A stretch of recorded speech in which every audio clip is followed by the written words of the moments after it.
Et pour l'instant, la France, ni d'autres pays. Ça pourrait peut-être évidemment arriver. Pour l'instant, ce n'est pas le cas.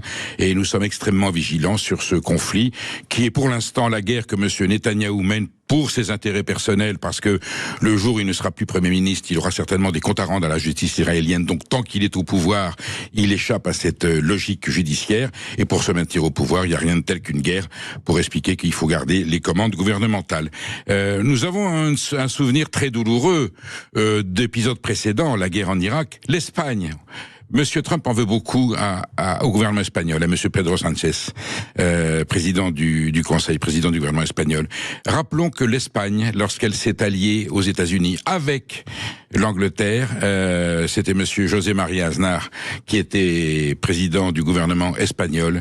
Ils sont allés aux Açores faire allégeance à Monsieur George Bush Jr. avec le Portugais Barroso et le Premier ministre britannique. Ils sont intervenus en Irak, malgré les manifestations massives à Madrid qui demandaient à l'Espagne de ne pas se mêler de ce conflit. La guerre d'Irak, rappelons-le, inventée de toutes pièces au Conseil des États-Unis, au Conseil des Nations Unies, par le représentant des États-Unis, M. Colin Powell, le secrétaire d'État, qui avait une petite fiole en disant il y a des armes de destruction massive, il y a des armes chimiques, nous avons la preuve, tout était faux. La commission mandatée par l'ONU a prouvé qu'il n'y avait aucune arme de destruction massive, tout avait été détruit.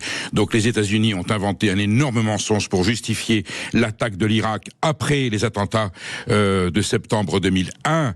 Alors qu'on savait très bien que l'Irak n'était pas impliqué, qu'au contraire, même si le régime de Saddam Hussein est barbare, c'était un rempart contre l'islamisme total. On a écroulé l'Irak, on a eu Daesh, et Daesh ensuite a étendu son terrorisme au monde entier. Et il n'y a aucune hésitation à dire que les attentats de Charlie, de l'hypercacher, du Bataclan et de ces bistrots et ces restaurants dans le 11e arrondissement qui ont été mitraillés avec ces centaines de morts, eh bien c'était la conséquence de la guerre d'Irak, la conséquence indirecte de la guerre d'Irak, également qui avait été menée pour les intérêts israéliens.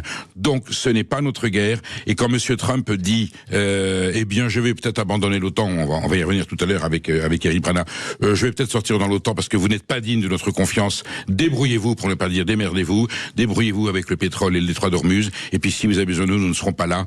Je veux juste rappeler que quand Israël a été confronté à la guerre en 1967, la guerre des 6 jours, le président Charles de Gaulle et le président Georges Pompidou ont apporté le soutien nucléaire à l'armement israélien. Nous avons toujours été solidaires des États-Unis quand c'était vraiment de juste guerre. Là, c'est pas Bernard-Henri Lévy qui décide si la guerre est juste ou pas. Celle-là est extrêmement complexe. En tout cas, on ne voit pas les intérêts immédiats de la France à attaquer l'Iran. Et ce n'est pas parce que nous n'avons pas envoyé nos armées, nos avions et nos bateaux soutenir l'opération américaine qui a l'air plutôt de mal se tourner, qui va mal finir.